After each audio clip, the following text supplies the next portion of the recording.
Dana Holgersen is long gone from Morgantown, but the ramifications of how he treated players still happening, and it's happening to somebody we're recruiting actively right now.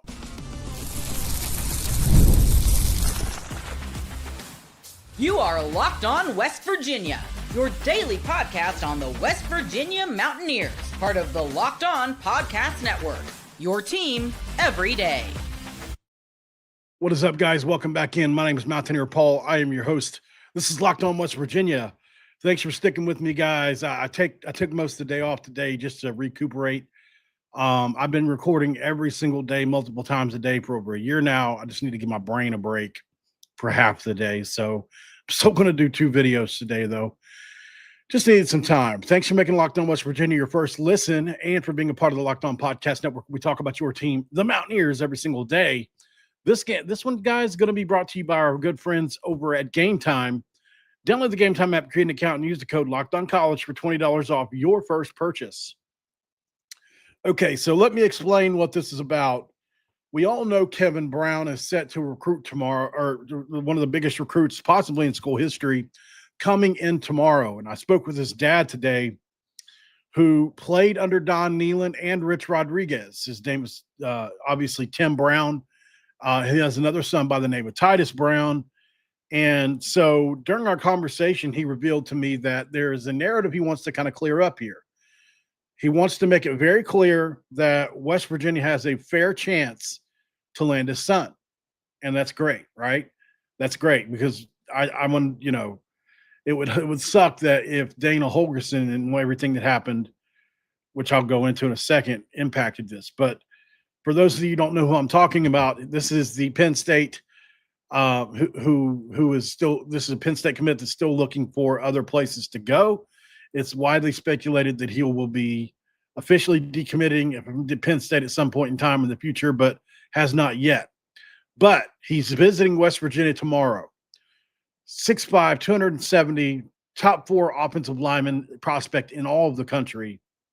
Elite frame, extreme anchor. I mean, one of the best anchors in the country, guys. Elite lateral mobility, and a borderline 5-star prospect, a very high-end 4-star player. So, okay, so this is obviously a big deal for us. Good evening to everybody in the chat. So, speaking with his dad, he wanted to let me know that the relationship with West Virginia would be better for him specifically had it not been for Dana Holgersen. He said Dana Holgersen was kryptonite to former, well, he didn't say this. This is my own words, based off what he told me. Dana Holgersen was basically kryptonite for former players at West Virginia. Horrible for players that wanted to come back into the program. I know this is not breaking news. I'm not trying to pretend like it is. It's been reported. I'm letting you know that it's impacting the situation. He wants people to know that Kevin didn't grow up with the love for West Virginia because how they were treated, like some other players may that are quote unquote legacy kids. I made the mistake of saying legacy kid, not necessarily in this case. And he just wants that narrative to be quietened down a little because it obviously could put pressure on them, right? And if it's not true, it's not true. So West Virginia doesn't have the edge we thought it did in that situation. Doesn't mean that West Virginia won't get him. West Virginia still has a great chance to get him because of the former relationship with Rich Rodriguez. Thankfully, Rich Rod's back and has healed a lot of these mended a lot of these fences. If not for Rich Rodriguez coming back, probably have no chance at Kevin Brown. He did say that Neil Brown was an amazing guy and had helped a lot as far as, Neil Brown was not the kind of guy that was going to be pushing guys from the past off. But the situation from Holgorsen to Neil was really bad, he says. He tore his Achilles under Rich Rodriguez. Let's see. I've got some things written down here somewhere, I thought. Let's see. Yeah.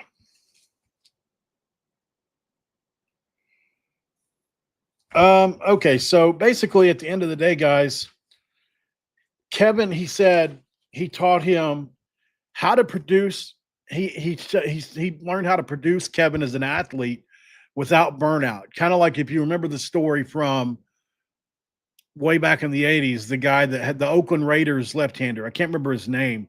His dad famously just absolutely destroyed him every day to try to make him the perfect quarterback. I think it was like on a cover of a magazine. Well, he said he had to learn how not to do that. And he said he taught him how to play all sports, do all skills, including unicycle. And then we got into the Dana Holgersen stuff. So that's pretty much all I got about Kevin from him. But he just wanted me to come on here and talk about the Dana Holgersen situation and how it's not just this situation, by the way. Dana's ruined it for a lot of former players at West Virginia and their kids. So I think at times we used to get on the Neil Brown, if you'll remember. Why isn't he picking up this kid? Why isn't he picking up that kid? Why didn't that kid come to West Virginia? Now we know why. Because Dana Holgersen was not inviting to former players. We all know McAfee has also talked about that a little bit, right? So here we are in a situation where we could probably have this thing sewn up had it been if you just treated other people well. Hell, this guy didn't even value our own players in the state of West Virginia. It was all portal all day for Holgorsen. We know this. So unfortunately for us, we have to live with the results. Well, here we are, right? I don't know why Dana Holgersen did this. I don't know why he was like this. I'm assuming it was probably similar at Houston as well, although I haven't checked in with anybody there. But, these are things you don't think about, and you don't think they'll come back to bite you 10, 15 years down the road. But here we are. I didn't get into details as to what kind of things that Holgersen did. I didn't feel like, I feel like that's been dug up enough. This is more about Kevin, and he just wanted it to be out there. And I've said it a couple times already, and I apologize if I'm repeating it. But he just wants everybody to know that West Virginia is going to get a fair shot. And, but Holgersen hasn't helped matters, and Rich Rod healed things. Basically the main three things there. So, I'm glad that we were able to find that information out. I'm glad it's out there. He gave me permission to talk about it because he knew I was going to. I made sure he didn't care, and he was definitely okay with it because he wanted people to know, don't put the pressure on the kid. Don't put the pressure on the kid that you're at this West Virginia connection because he played here, because he just wasn't raised up that way, because he wasn't being invited back when Kevin was growing up, right? It makes sense. It's not like, Brown era or something where people were getting, by that time it was severed.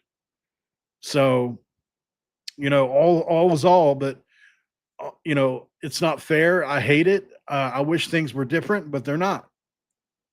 Hopefully he can learn to love West Virginia for the same reason his dad did. And that's on his own. So I don't have a whole lot else to say about this subject. We all know that was a disastrous tenure for the most part towards the end of Dana's career. I'm grateful for what he did for us as the Orange Bowl and with those offenses. And there are good memories from those days. The Skylar Howard days. We would all kill for that right now. But I think we have to also admit that he did a lot of damage. And we all admit that Neil Brown was given a bad situation whenever he started. We know that. That's why he was given year 0. I don't even mind to admit that, that his first year didn't count. But obviously he just couldn't get it turned. That is what it is. He did say this. He said that Neil Brown, he thinks if he gets another chance, will be very successful. He actually liked what Neil Brown was doing from a culture standpoint. He said it was a great culture. And I do agree. I think the culture was good when Neil was at West Virginia. It's not for West Virginia, but maybe it's for UK or another team, one of these other jobs that are popping open. Maybe Neil gets that. I think he should be a player. And that I think we all from the sidelines can root for Dana, for Neil Brown going forward, not for Dana, right? Because we all know how Dana felt about West Virginia. We all know how he felt about West Virginia kids. And I have no doubt that a West Virginia guy like Tim Brown was going to be looked down upon by Dana Holgersen. And the writing should have been on the wall, right? We should have known he never expected to stay. Why would you shun your former players that are going to have kids someday if you're not going to be at that same place in 10 or 15 years, right? We should have knew anyway, but you don't think about those things in the middle of it. Let's go to break. On to other really cool news. Curtis Jones Jr., if you were going to start a team West Virginia next year, he might be the number 1 overall pick. And that's including guys like Scotty Fox, Cam Vaughn. He's in the conversation, right, as a pass rusher, as an athlete. Did you know that he was a really good high school running back? I've got his highlights. We're going to check them out. Curtis Jones Jr., Rich Rodriguez said today on his show, we might have him play some short yardage running back. And his highlights, guys, are pretty impressive. We're going to check them out next. This episode of Locked On West Virginia is going to be brought to you by our friends at Game Time. When it comes to Game Time, we all know that there is really not too many places out there that do it as big as Game Time. And college football is back. I couldn't be more excited. The tailgates, the rivalries, the energy in the stands. There's not quite anything like that. But let's be real. Actually, getting tickets can feel a bit more like the game itself and even the battle for the game. And there's always those endless queues, hidden fees, prices jumping at checkout. That's why I use Game Time, the app that gives the advantage back to the fans. It's the easiest way to score last-minute tickets. It's the best prices with no surprise fees at checkout. What you see, what you pay. I actually pulled up Game Time, and in a couple taps, I saw some amazing deals on the app. Talking about your favorite West Virginia games for as low as $25. Take the guesswork out of buying tickets today with Game Time. Download the Game Time app, create an account, and use code LOCKEDONCollege for $20 off your first purchase. That's where the terms apply. Again, that's promo code LOCKEDONCOLLEGE for $20 off today. Swipe, tap, ticket, go. Download Game Time today, and you'll find yourself the answer to the question of all questions. What time is it? It's game time. It's segment 2. Let's crack open a nothing do. Don't have anything to crack. That's okay, though. Curtis Jones Jr., obviously, we all know he's been one of the bright spots of this year's team. He's played very well this year for a young player. I think is he a redshirt sophomore? I'm thinking off the top of my head, I believe he is, or a redshirt freshman. I think he's a redshirt sophomore. Rich Rodriguez said today on his show that he would probably be looked at short yardage running back. I have short yardage linebacker for fun up there. And so let's look at some highlights from him. This is Cabell Midland. This is in Huntington, Barbersville, West Virginia, right next to Huntington. Literally, I can be there in 10 minutes. So I knew all about Curtis when he was in high school. And they played, obviously, this is kind of before everything went spread, even for high school. You can tell by the way they play, and this is a big time AAA high school in West Virginia. This is Division I, if you will, for West Virginia. So I mean, there are good athletes. I believe this is versus Spring Valley. So let's hit play. All right, as you can see, he's running from the whole wall. But here's what I want you to see. Look at the open field cuts. Boom. And then you see that speed that's very vaunted from him. And just get off me. I'm telling you, when I remember when he got recruited to West Virginia and we heard he was going to be, I didn't know if he was going to be a running back or not at first, because his highlights are legitimately impressive. He ran for over 1,700 yards, guys, when he was in high school. So he was definitely a good short yardage back. And think how much stronger he is now. He's got he's got really good speed. I don't want to say great speed, but he's got good speed. Kind of reminds me of maybe a little step slower than C.J. Donaldson or something. I don't know. It's hard to tell, He could be just as fast.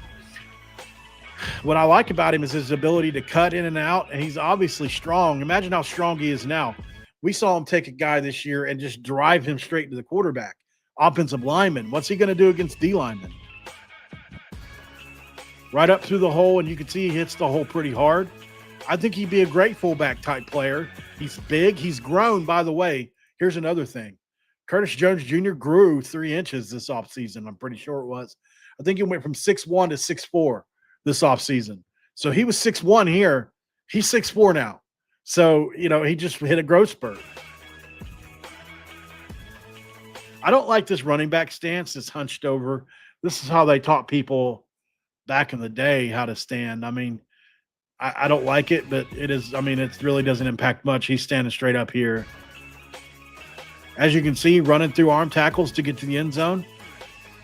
So every now and again, you come across a situation like this where you get some kind of just almost like a miracle where it's like, oh, wow, this guy could do this all along. Like you've seen offensive linemen in the past, how they have been really good tight ends, or you take a guy that's a tight end that's 240 pounds and make him gain 50 pounds and he becomes an elite tackle. I'm not saying this will happen for Curtis, but maybe he could make a really good living at short yardage for us. I think there's an opportunity here. Somebody messaged me the other day and said, hey, what about Jacklich? Why is he not getting any carries in short yardage? I don't have an answer for that. I do think that we should at least try with him, but there have been some situations this year that, I can't answer, to be honest, when it comes to personnel decisions. But yeah, so Curtis Jones obviously got some skills, guys. Curious to know how you feel about this down in the comments.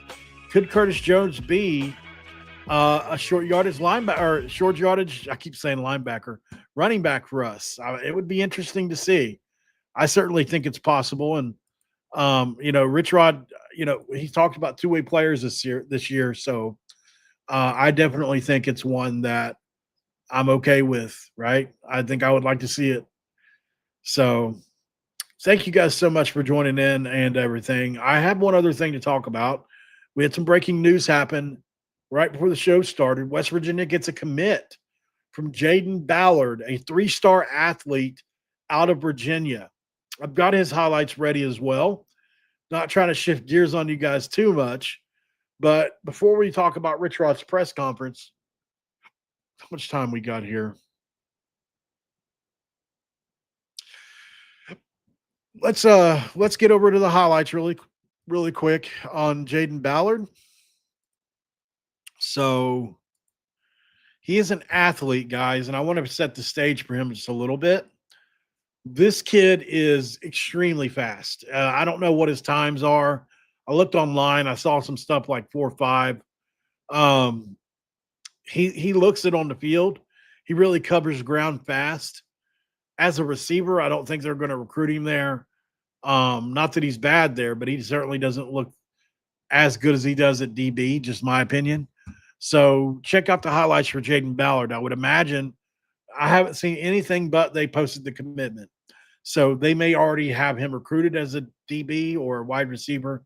I'm assuming it's going to be DB based off of these highlights. Let's check them out. 6 feet 1 inches, 180 pounds. There he is on the outside blitzing. He hits the quarterback. Pretty nice play. And he kind of looks like the prototypical spear or what the place they play. I mean, look at that hit, y'all. Can we see that again? Boom. I mean, what a hit. Reminds you of Red Perry a little bit there. Here's a receiver. Nice catch. Touchdown. Well, it looks like he went out of bounds. Here he is here. Watch how fast he covers ground. I mean, he can fly, y'all. Well, watch again. Boom. I like that. You got to have a guy like that. He's exactly what the kind of player they go after for these spots. Boom, here he is. Coming off the edge. He really cuts up ground quick. Here he is in the backfield, yeah. Nice little play there. Here he is playing in the slot corner.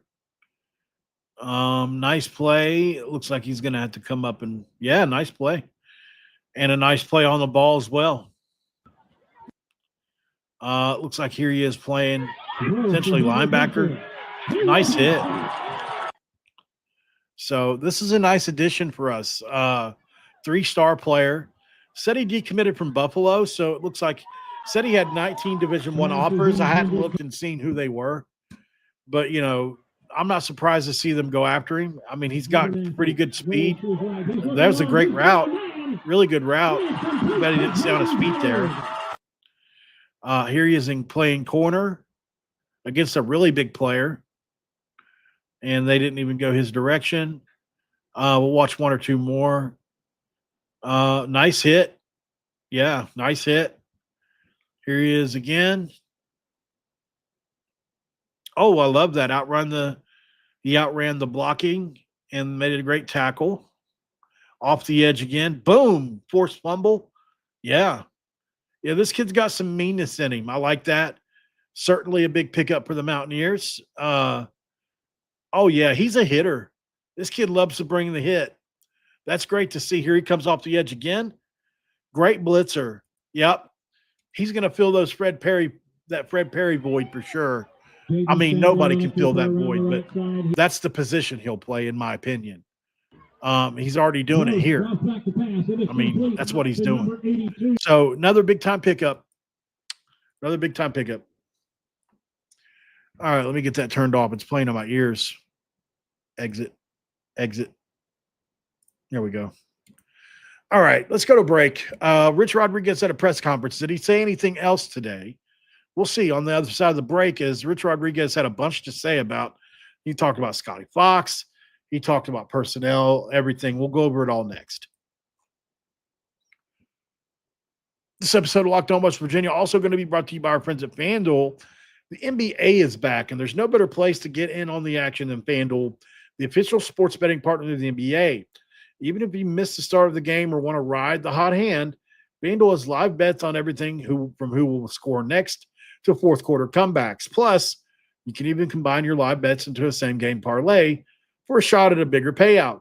It keeps every game exciting, especially when your team's making that playoff push. Right now, with FanDuel is giving customers $300 in bonus bets when your first $5 bet wins. Head to FanDuel.com today to sign up and play your game with FanDuel, the official sports betting partner of the NBA.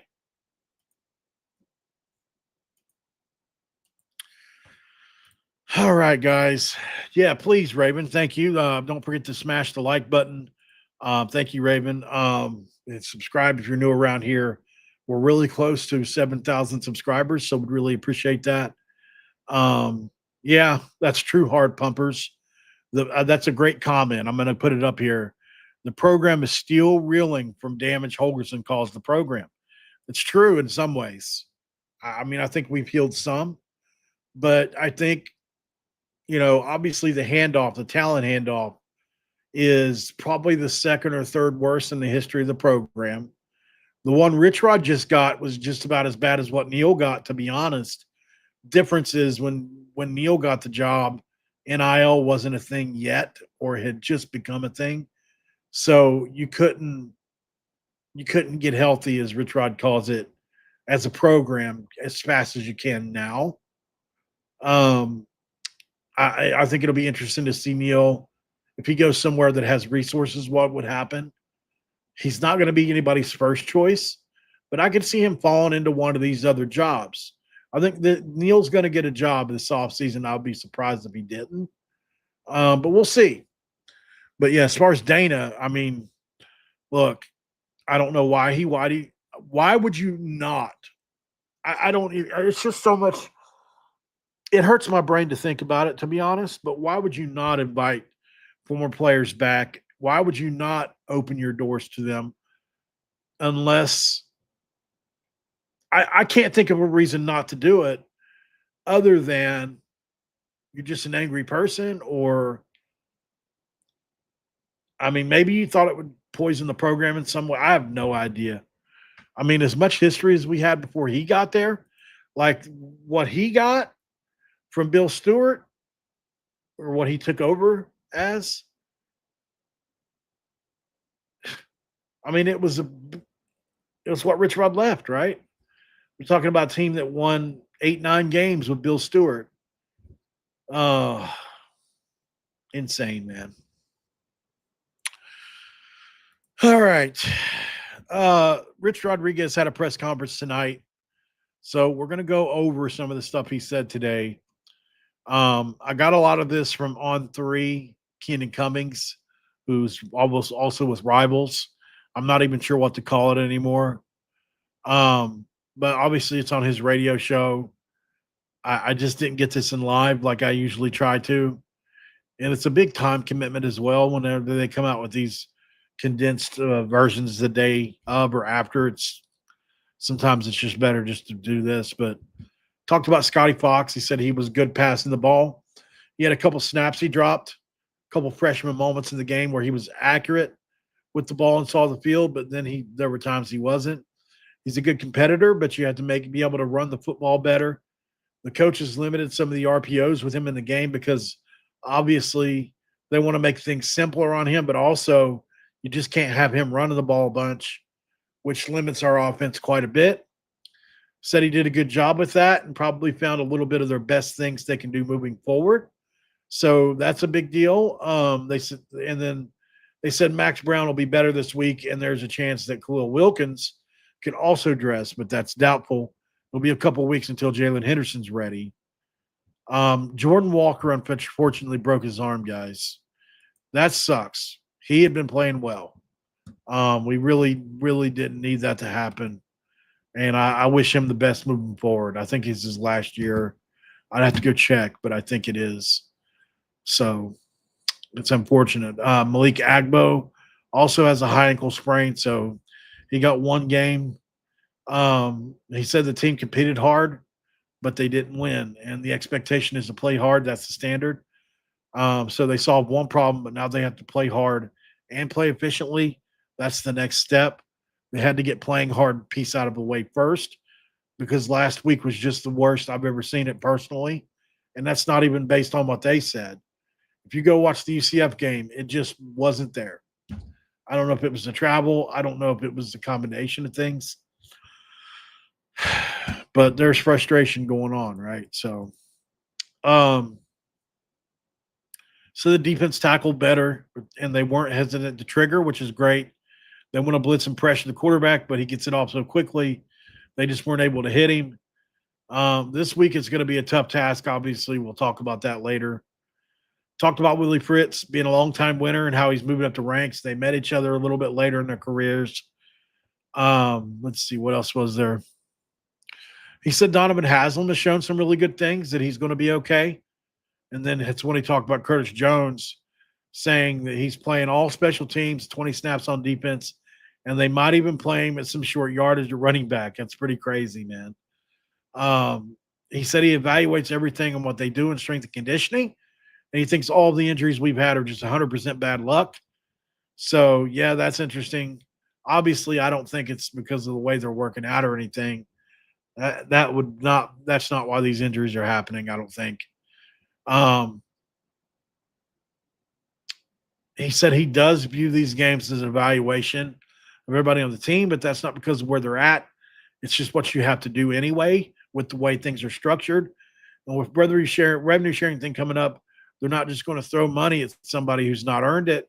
So it's earned success, like we would like to hear. I'm glad he says that. It's a great opportunity for guys to do that right now, similar to an NFL guy being in a contract year, right? That's kind of what's going on with our team right now. So said Jamori missed some reps due to a personal issue during the week. I'm not exactly sure what that means, obviously, but hopefully nothing bad for him. Don't wish anything bad on anybody. Let's see. He said all the pain they're going through will be remembered. And before you know it, it'll be a different beast when you come in here, and there won't be a seat not filled, and they'll have their foot on the gas. And when the twos come in, it'll look like the ones, and I think that I can't wait for that day too, Rich Rod. He said they can kick it right or left on the onside, but two teammates block the guy in front of them, and the kicker will cover it themselves in the middle. It bounced in the kicker's chest, but then their guys got it. It was a pretty good kick. I think they're talking about the onside kick, obviously. And that's pretty much it. So I think, with this Holgorsen deal, I appreciate Mr. Brown for letting me report this. And I'm, just going forward, just try not to put too much pressure on the kid, for being a West Virginia kid, because he just didn't grow up that way, which makes sense now because of Holgorsen. So, but I do think that he could still become that, and that's something to be excited about. West Virginia has a really good chance to land this player, a really good chance. So just trust me there, and let's ride the wave. If we get him, we get him. We don't, we don't. But I think we got to be in a situation where let's just be supportive. There's no reason to go any further than that. My opinion. Not preaching to nobody. All right, guys. I'm going to jump out of here. I thank you so much for joining in on this episode. Before we go, make sure you check out Locked On West Virginia every day, guys. We're your everyday listeners around here. You guys are one of the best fan bases in the country, and you show it week in, week out. We're going to have a great month because of you guys. I mean, we're on pace for several 100,000 views, which is great. That's important. And it's all because of you all. So can't thank you enough. Like the video, subscribe. Like I said, if you're new, we're almost to 7K. And I will see you guys later. I think I've got a video scheduled at 9:45 or 9:50. I can't remember if it's today or tomorrow. But if the person answered, we'll probably do one. But other than that, guys, I will see you later. Have a great night. And don't forget to cue those country roads, baby.